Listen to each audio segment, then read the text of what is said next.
Hello and welcome back to In the Kitchen with Pen, and today we're going to be making a steak and onion pie is plural because I'm doing individual ones. So we're going to start with the filling, and the filling is some diced beef. Now I picked this diced beef up for £2.51 in the Co-op. It had been reduced and it's quite small chunks. Remember I've said before that when you buy it ready prepped it is small chunks, but this is perfect for pie. So I've got some beef. I have half a chopped onion, I have a bay leaf, I have some beef stock, I have some beef gravy, and I have some seasoned flour. And in my seasoned flour I have half an OXO cube and some pepper, a generous amount of black pepper. So what I'm going to do now is I am just going to pop the beef into the seasoned flour. I've said before it will help to thicken your gravy, and it just seals everything in. And yeah, you don't have to do it, but once you do it you'll know that what I'm talking about is right, and you'll do it because it just works. Right, so I'm tossing this. We've got some oil in our, and when I say some oil, some avocado oil that I've sprayed into our pressure cooker, and that is on sear saute. So I shall move you so that you can see the next step. Right then, nice and hot the spray oil that we've got in there, and I'm just going to pop the meat in and let it sear. And once it's seared on all sides, I will add in the onion and give that a little bit of a sear, and then we'll go in with our stock and our bay leaf.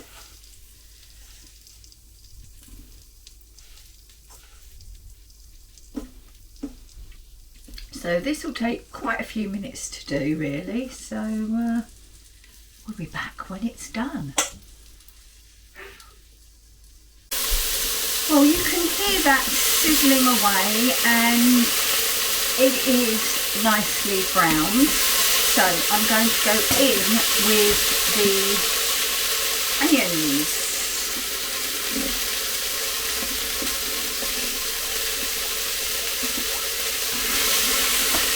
We're just going to let them say hello to one another if you like.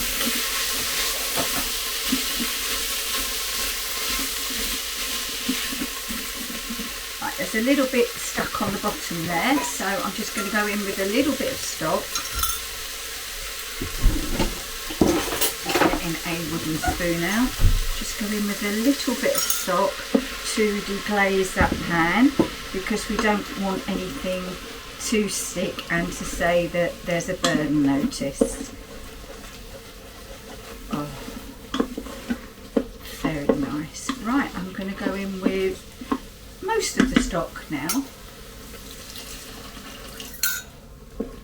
That looks good. Right, and in with the bay leaf. A little bit more of the stock. I'm going to switch it off of sear saute. And I'm afraid I'm going to have to move you again. Now, as you can see, it is switched off, so I need to put on my lid, and it's locked, the vent is sealed. We're going to pressure cook, and we're going to pressure cook for about 20 minutes. Actually, I'm going to go 18, just split the difference, and we'll press start. Now, if you were cooking this on the hob, and you could do, you would need to let that simmer for about 1.5 hours. So that's going to cook. Whilst that's cooking, we shall get on with the pastry. And it's not just ordinary pastry today, we are making a hot water crust pastry. Right then, on to our hot water crust pastry. And in our bowl we have 400 grams of plain flour and a pinch of salt, and I am just mixing the salt through the flour. Hot water pastry has a mix of lard, which is essentially pork fat, and butter. So in my saucepan I have 100 grams of cubed lard and 90 grams of cubed butter, along with 160 grams of water. And all I'm going to do is I'm going to heat this on a very low heat until it melts, and once it has melted we shall incorporate it into the flour.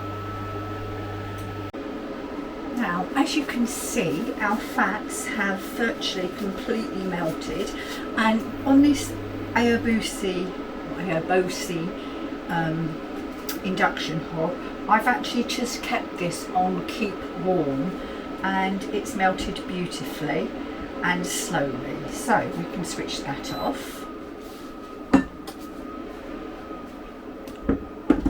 unplug it because the noise is annoying. Okay, and now what we want to do is we want to pour this into our flour and salt, and what we don't want is any pockets of flour. Yeah, I'm wearing gloves and you'll see why in a moment. I mean, these aren't going to stop me getting burnt, so it's not like I'm wearing these instead of rubber gloves. So I'm just going to keep mixing this until everything is absorbed into the flour. I've tipped it onto a floured board and I'm just kneading it together, and this is why I'm wearing gloves, because hot water and fats, you know, this pastry is still warm. It's lovely and warm actually. Working with hot water pastry is really nice. So now I'm just going to flatten it out. Oops, that's our meat finished cooking. Right, I'm going to flatten it out and wrap it in some cling film.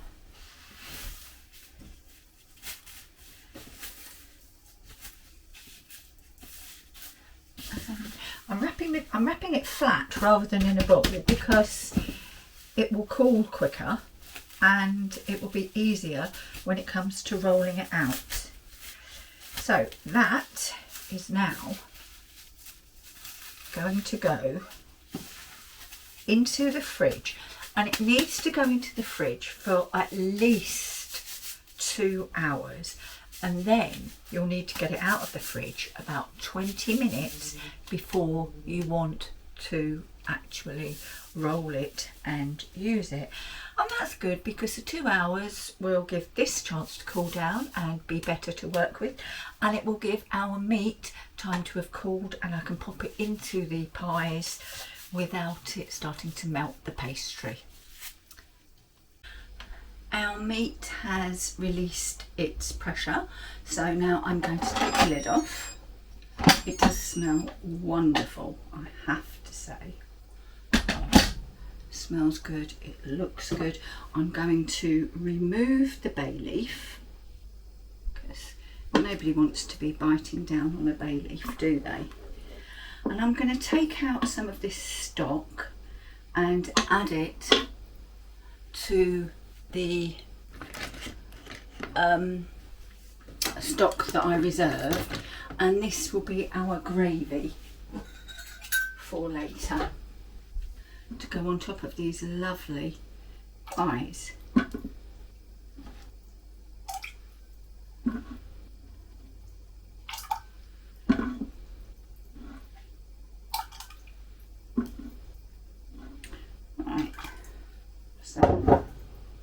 That's almost half a pint of gravy now, so that will do.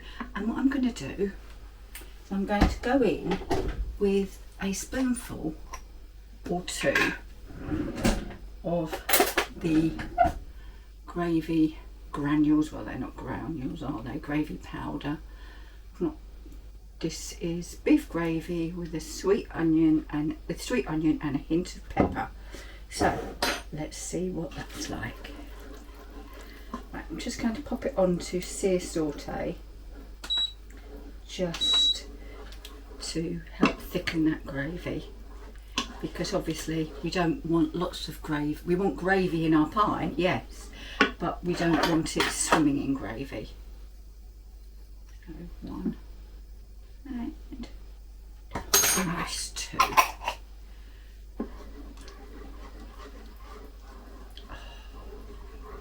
That looks good, doesn't it? Right. I think that will thicken up nicely. So now I just need to let that cool, and once it's cold it will go into the pastry cases. Our meat has released its pressure, so now I'm going to take the lid off. It does smell wonderful, I have to say. Smells good, it looks good. I'm going to remove the bay leaf, because nobody wants to be biting down on a bay leaf, do they? And I'm going to take out some of this stock and add it to the stock that I reserved, and this will be our gravy for later to go on top of these lovely pies.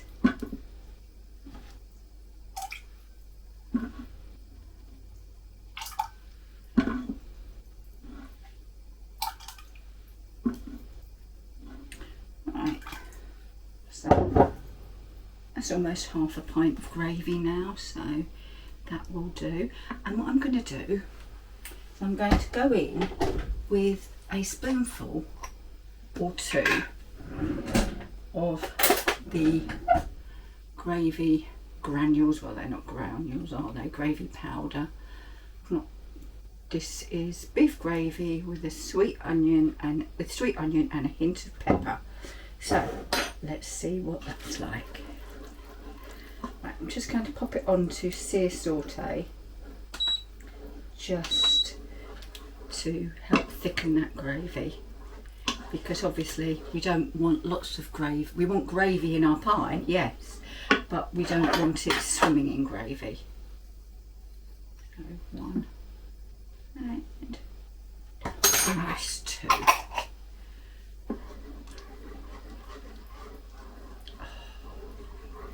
That looks good, doesn't it? Right. I think that will thicken up nicely.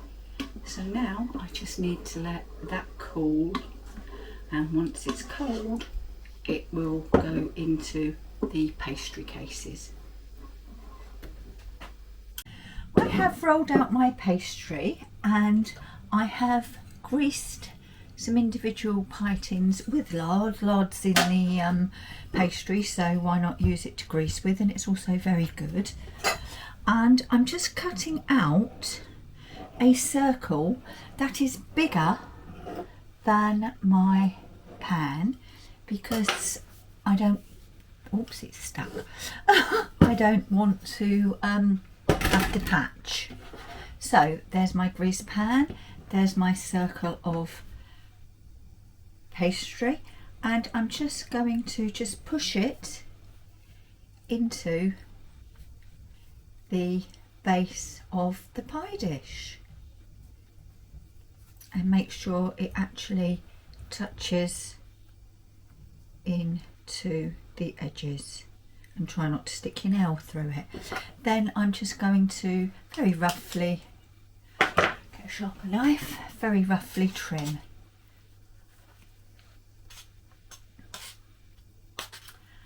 I have got an egg that I have lightly beaten, ready to glaze my pies with. So we have our pies, we have our filling, and there is a lot of filling here, let's make no bones about it. And look how it's set up beautifully. So we're going to be generous in our filling. You're going to have a steak pie, you want to know you're having steak, don't you? And I've got enough here probably for 4 pies, so I can do the others. Right, so that's the filling. Excuse me, blooming coughing everywhere. So I'm just going to now just brush the edge of the pastry here, and I could have used water, but I've got an egg, so let's use it, eh? And then I need to cut out 2 more discs for this time that are the same size as the lid, and well, I've got some more pie dishes here, so let's use that. And it is really important to have this, much as it's important to make sure that it goes in the fridge for 2 hours, it needs a good 20 minutes out of the fridge so that you can actually work it. And we're just going to just make sure that it's sealed top to bottom, and you can crimp it in any way that you want.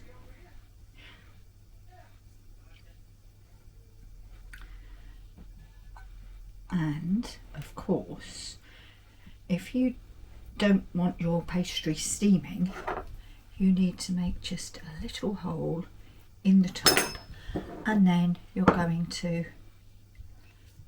brush that with some egg wash too. So that's 1 pie made. I'm going to make the other and we'll get them in the oven.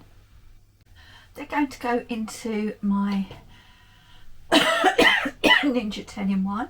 They're going to go in at bake at 170, and they're going to take about 40 minutes. There you go, 38. And we'll press start, and once that's come up to temperature, we shall pop them into the oven. And steak pies, we're only going to have them with a little bit of mash and some vegetables. You don't need a lot, and you know, to be quite honest, 1 pie is enough. There's a lot of filling in there. Have that, the potato, the vegetables, you'll be laughing. So, the oven is preheated, so in we go. And we'll see you when it's time to dish up. Right, I actually made up 4 pies and there was pastry left over, but they are well full with meat, and I am cooking them all because then I can freeze them and it'll be a lot quicker just to reheat them from frozen. But I don't know if you can see. Let's go in, and yes, look, they're looking really quite nice, aren't they? So, what we got, another 15 minutes before we can dish up. Almost finished, and well, they look fabulous, so we have to hope that they taste as good as they look. Just getting my oven gloves on ready, and we'll take them out. I've got plates in there warming, gravy cooking, mashed potatoes done. So, oh my gosh.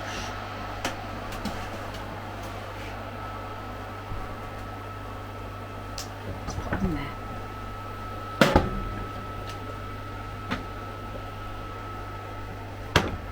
Well, would you look at those? I think they look good enough to eat.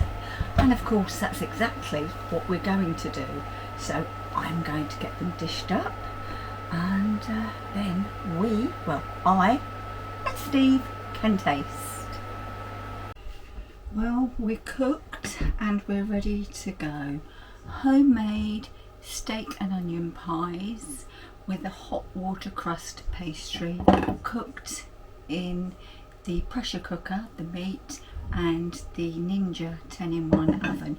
We've got it with just a little bit of mash, some peas and some roasted carrots. But you know what's going to happen. I'm going to take Steve's through and we'll be back for the taste.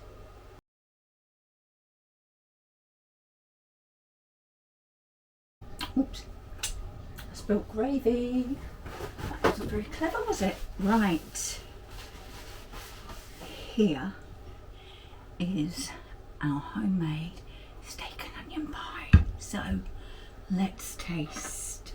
I'm going to cut it in half so that you can see how it looks, and full of filling. But we knew that. I made the filling, but we want to know, how does it taste? So I've got some of the filling, some of the gravy. And remember, the gravy that's on the meat, on the pie, on the dinner was gravy from the mix too. So there we go.